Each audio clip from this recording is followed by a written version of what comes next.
Hello दोस्तों, मैं विजेश कुमार आपका अपने channel NCERT for government exam में स्वागत करता हूं। दोस्तों देखिए दोस्तों, एसएससी एमटीएस का दोस्तों अगर आपका आगे एग्जाम है दोस्तों, अगर आपका एग्जाम है आगे तो ज़रूर इसको वीडियो को देखिए, ठीक है। देखिए दोस्तों, ये पार्ट 2 वीडियो है। आपके फर्स्ट पार्ट में बहुत अच्छा रिस्पांस आया था, आपने कमेंट भी किया था कि सर एक और ऐसा वीडियो बनाए, इसलिए मैं ये वीडियो बना रहा हूँ, ठीक ना। तो मैंने इसमें दोस्तों वही टॉपिक लेता हूँ जो आपके एग्ज़ाम में दोस्तों रिपीटेड होता है, ठीक ना। रिपीटेड होता है वही टॉपिक मैं इसमें उठाता हूँ। तो चलिए इसको स्टार्ट करते हैं, भी देखते हैं कि कैसा आज के कैसे मैंने टॉपिक उठाया है। आप देखेंगे तो खुद कहेंगे कि हाँ, ये क्वेश्चन पूछ रहा है हर शिफ्ट में 1 से 2 क्वेश्चन, इसलिए लिया गया है, ठीक ना। तो चलिए आपके लिए बहुत अच्छा वीडियो होने वाला है। पहला क्वेश्चन देखते हैं दोस्तों। देखिए दोस्तों, सबसे पहले हम लोग 2011 की जनगणना जो हुई थी दोस्तों, उससे रिलेटेड क्वेश्चन देखेंगे। सभी क्वेश्चन देखेंगे। आपको मालूम ही होगा कि आपके एग्जाम में दोस्तों 1 से 2 क्वेश्चन जरूर पूछ रहा है। देखिए दोस्तों, पहला क्वेश्चन है दोस्तों कि 2011 की जनगणना के अनुसार सबसे कम बाल लिंगानुपात कहाँ है दोस्तों। तो देखिए दोस्तों, सबसे कम बाल लिंगानुपात कहाँ है दोस्तों, तो हरियाणा में है, ठीक ना। ये आपके एग्जाम में पूछा भी गया है क्वेश्चन, अब मैंने लिया भी है, ठीक ना। 2011 की सभी क्वेश्चन देखेंगे एकदम जो महत्वपूर्ण है। तो कम बाल लिंगानुपात फिर अगर पूछे दोस्तों तो आंसर मार दीजिएगा हरियाणा, ठीक ना। अगर सबसे अधिक जनसंख्या पूछे दोस्तों कि 2011 की जनगणना के अनुसार सबसे अधिक जनसंख्या घनत्व कहाँ है दोस्तों, तो ये बिहार में है, ठीक ना। सबसे अधिक जनसंख्या घनत्व बिहार में है। और सबसे कम जनसंख्या घनत्व कहाँ है दोस्तों, तो ये अरुणाचल प्रदेश में, ठीक ना। सबसे कम जनसंख्या घनत्व अरुणाचल प्रदेश में। अगर ये पूछे दोस्तों कि सर्वाधिक साक्षरता वाला राज्य कौन है दोस्तों, तो सबसे अधिक साक्षरता वाला राज्य में दोस्तों केरल हो जाएगा, ठीक ना। सबसे अधिक साक्षर राज्य कौन है, केरल है। और कम साक्षरता वाला पहला राज्य कौन है, तो बिहार है, ठीक ना। तो सबसे कम साक्षरता पूछे तो बिहार हो जाएगा। सर्वाधिक जनसंख्या घनत्व पूछे तो बिहार हो जाएगा, ठीक ना। और सर्वाधिक लिंगानुपात पूछे दोस्तों, सर्वाधिक लिंगानुपात तो केरल हो जाएगा। तो सर्वाधिक साक्षरता भी केरल और सर्वाधिक लिंगानुपात भी केरल, ठीक ना। और बिहार के बारे में सबसे कम साक्षरता वाला में भी बिहार और सर्वाधिक जनसंख्या घनत्व वाले में भी पहले स्थान पर बिहार, ठीक ना। लेकिन अगर दोस्तों सर्वाधिक लिंगानुपात केरल हो गया, कम लिंगानुपात क्या हो जाएगा, हरियाणा हो जाएगा, ठीक ना। कम लिंगानुपात क्या हो जाएगा, हरियाणा हो जाएगा। अगला देख लेते हैं दोस्तों। देखिए, भारत का बाल लिंगानुपात कितना है दोस्तों, तो 918 है। भारत का बाल लिंगानुपात कितना है दोस्तों, 918 है। ये भी महत्वपूर्ण क्वेश्चन है, पूछ सकता है। अब भारत के जनसंख्या घनत्व कितना है दोस्तों, तो ये भी महत्वपूर्ण क्वेश्चन है। 382 व्यक्ति प्रति वर्ग किलोमीटर है दोस्तों भारत की जनसंख्या घनत्व, ठीक ना। देखिए दोस्तों, और 2011 की जनगणना के अनुसार और याद रख लीजिए। देखिए, सबसे पहले दोस्तों जनगणना कब हुई थी, तो 1872 में हुई थी, ठीक ना। किसके समय हुई थी दोस्तों, तो लॉर्ड मेयो के समय हुई थी। लॉर्ड मेयो के समय दोस्तों सबसे पहले 1872 में जनगणना हुई थी। अब 2011 में जो हुई है दोस्तों, तो ये कौन से नंबर की है, तो 15वीं जनगणना है। 15वीं जनगणना है दोस्तों। और स्वतंत्रता के बाद पूछे कि स्वतंत्रता के बाद दोस्तों ये कौन से नंबर की जनगणना है, तो स्वतंत्रता के बाद दोस्तों ये 7वीं जनगणना है, ठीक ना। तो याद रखिएगा, 2011 की जनगणना 15वीं है, लेकिन स्वतंत्रता के बाद दोस्तों 7वीं जनगणना है। और देखिए दोस्तों, याद रखिएगा, देखिए 1872 में तो लॉर्ड मेयो के समय हुई थी, लेकिन दोस्तों पूर्ण जनगणना कब हुई दोस्तों, तो 1881 में हुई।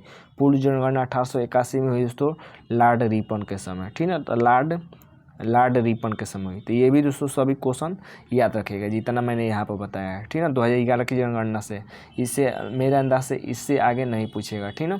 और सर्वाधिक जनसंख्या पूछे दोस्तों कि 2011 की जनगणना के अनुसार सर्वाधिक जनसंख्या कहाँ है, तो उत्तर प्रदेश में है सर्वाधिक। और कम जनसंख्या कहाँ है दोस्तों, तो कम जनसंख्या है दोस्तों सिक्किम में है, ठीक ना। कम जनसंख्या कहाँ है, सिक्किम में है। तो ये भी याद रखिएगा। और क्षेत्रफल के मामले में पहले स्थान पर कौन है दोस्तों, तो राजस्थान है क्षेत्रफल के मामले में। और कम कौन है दोस्तों क्षेत्रफल के मामले में, तो गोवा है, ठीक ना। तो ये सभी पॉइंट दोस्तों आपको याद रख लेना है। अब देख लेते हैं दोस्तों। देखिए, आपके साइंस से दोस्तों ये जरूर पूछ सकता है आपके आने वाले शिफ्ट में कि कोशिका का पावर हाउस चाहे शक्ति गृह, पावर हाउस को हिंदी में क्या कहेंगे, शक्ति गृह, ठीक ना। तो कोशिका का पावर हाउस या शक्ति गृह किसे कहा जाता है दोस्तों, तो ये माइटोकॉन्ड्रिया को कहा जाता है, ठीक ना। सबसे ज़्यादा शक्ति किसके पास होता है, तो माइटोकॉन्ड्रिया के पास। और आत्महत्या की थैली पूछे दोस्तों, तो आत्महत्या की थैली दोस्तों लाइसोसोम को कहा जाता है। आत्महत्या की थैली लाइसोसोम को कहा जाता है। प्रोटीन फैक्ट्री राइबोसोम को कहा जाता है, क्योंकि ये ज़्यादा प्रोटीन बनाता है, ठीक ना। तो ये 3 क्वेश्चन दोस्तों आपको याद रख लेना है। इसमें से कोई भी एक आपके शिफ्ट में पूछ सकता है, आने वाले शिफ्ट में। और देख लेते हैं दोस्तों। देखिए दोस्तों, अगर ये पूछे दोस्तों कि क्षेत्रफल के हिसाब से सबसे ज़्यादा वन कहाँ है दोस्तों, तो क्षेत्रफल के हिसाब से सबसे ज़्यादा वन दोस्तों मध्य प्रदेश में है। अब प्रतिशत के आधार पर सबसे ज़्यादा वन कहाँ है, देखिए ये प्रतिशत के आधार पर है और ये क्षेत्रफल के आधार पर है। दोनों क्वेश्चन में कन्फ्यूज नहीं होना है अगर पूछे तो प्रतिशत के आधार पर सबसे ज़्यादा वन दोस्तों मिजोरम में है और क्षेत्रफल के आधार पर सबसे ज़्यादा वन मध्य प्रदेश में है, ठीक ना। और सबसे कम वन कहाँ है दोस्तों, सबसे कम वन कहाँ है, तो हरियाणा में। ये 3 क्वेश्चन में उम्मीद करते हैं कि आप कन्फ्यूज नहीं होंगे, ठीक ना। क्षेत्रफल के आधार पर सबसे ज़्यादा वन मध्य प्रदेश, सबसे कम वन हरियाणा, प्रतिशत के आधार पर सबसे ज़्यादा वन मिजोरम, ठीक ना। और देख लेते हैं। देखिए दोस्तों, मोहनजोदड़ो के बारे में याद रखिएगा। मोहनजोदड़ो की खोज दोस्तों 1922 में राखालाल दास बनर्जी ने की थी, ठीक ना। हड़प्पा सभ्यता की खोज दोस्तों 1921 में दयाराम साहनी ने की थी। तो ये 2 पॉइंट भी याद रखिएगा, ठीक ना। सिंधु घाटी सभ्यता से 2 पॉइंट याद रखिएगा, पूछ सकते हैं। देखिए दोस्तों, मेरा मानना है कि इन तीन स्टारों में से दोस्तों एक स्टार आपके एग्जाम में जरूर फंसेगा, ठीक ना। ये जो 3 पॉइंट मैं बताने जा रहा हूँ। देखिए दोस्तों, विश्व ओजोन दिवस कब मनाया जाता है, तो 16 सितंबर को मनाया जाता है दोस्तों। 16 सितंबर 1987 को दोस्तों मॉन्ट्रियल प्रोटोकॉल हुआ था कनाडा में। इसी के चलते दोस्तों विश्व ओजोन दिवस मनाया जाता है, ठीक ना। तो मॉन्ट्रियल प्रोटोकॉल कहाँ हुआ था, कनाडा में हुआ था। कब हुआ था, 16 सितंबर 1987 को। 16 सितंबर को क्या मनाया जाता है, विश्व ओजोन दिवस। मोस्ट इम्पोर्टेंट है, याद रखिएगा, ठीक ना। अगला है दोस्तों, रियो सम्मेलन कब हुआ था दोस्तों, तो 22 अप्रैल 1992 को हुआ था। तो 22 अप्रैल को क्या मनाते हैं, विश्व पृथ्वी दिवस मनाते हैं, ठीक ना। तो रियो सम्मेलन किससे संबंधित है, विश्व पृथ्वी दिवस से संबंधित है, ठीक ना। विश्व पृथ्वी से संबंधित है, 22 अप्रैल को मनाया जाता है। ओजोन सम्मेलन किससे संबंधित है, मॉन्ट्रियल प्रोटोकॉल से संबंधित है, ठीक ना। एक और देख लीजिए, क्योटो प्रोटोकॉल अगर पूछे दोस्तों कि क्योटो प्रोटोकॉल कब हुआ था, तो ये 1987 में हुआ था जापान में। ये पर्यावरण को सुरक्षा करने के लिए दोस्तों क्योटो प्रोटोकॉल बनाया गया था, ठीक ना। देखिए ये 2 में आप कंफ्यूज हो जाएंगे। देखिए मॉन्ट्रियल प्रोटोकॉल में दोस्तों ओजोन संरक्षण के लिए था, ओजोन संरक्षण के लिए, जबकि क्योटो प्रोटोकॉल में दोस्तों ये पर्यावरण संरक्षण के लिए था 1987 में, ठीक ना। तो ये एकदम याद रखिएगा दोस्तों, 3 पॉइंट में से जरूर एक पूछेगा। अभी तक आपके मंदिर नहीं पूछा है दोस्तों, आपके शिफ्ट में मंदिर नहीं पूछा है, लेकिन इतना क्वेश्चन हो गया है ना दोस्तों कि अब आने वाले शिफ्ट में मंदिर जरूर पूछेगा, ठीक ना। एक जरूर पूछेगा, आप पूछेगा दोस्तों तो उम्मीद मानिए 1-2 शायद पूछा है, एक शायद पूछा है, ठीक ना। तो अगर पूछेगा दोस्तों तो उम्मीद मानिए यहाँ से आपके एक भी मंदिर नहीं जाएगा, ठीक ना। 10 से 12 हैं, इससे बाहर एक भी मंदिर नहीं पूछेगा। देखिए दोस्तों, कामाख्या मंदिर कहाँ है दोस्तों, असम में है। कांचीपुरम मंदिर कहाँ है दोस्तों, तमिलनाडु में है, ठीक ना।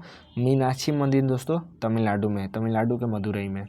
तो मीनाक्षी मंदिर तमिलनाडु में, कांचीपुरम मंदिर तमिलनाडु में, कामाख्या मंदिर असम में और रामेश्वरम मंदिर भी तमिलनाडु में, ठीक ना।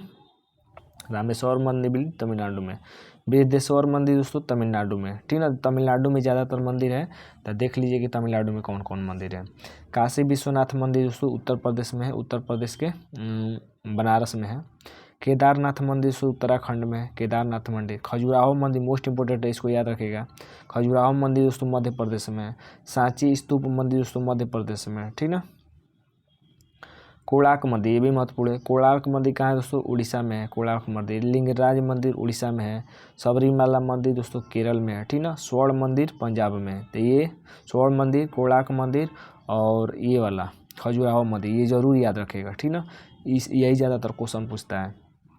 अब देख लेते हैं दोस्तों राजभाषा से संबंधित, राजभाषा से भी आपके एग्जाम में आ सकता है, ठीक ना।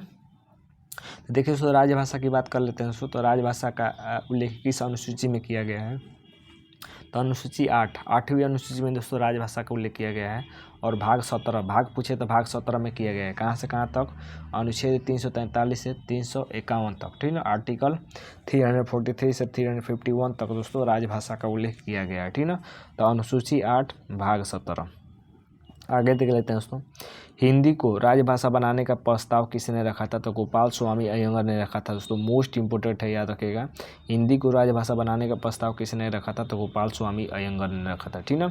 हिंदी को राजभाषा के रूप में कब मान्यता मिली थी दोस्तों, तो हिंदी को राजभाषा के रूप में दोस्तों मान्यता 14 सितंबर 1949 को मिली थी। 14 सितंबर 1949 को दोस्तों हिंदी को राजभाषा के रूप में मान्यता मिली थी, इसलिए 14 सितंबर को दोस्तों हिंदी दिवस मनाते हैं, ठीक ना। 14 सितंबर को क्या मनाते हैं, हिंदी दिवस मनाते हैं।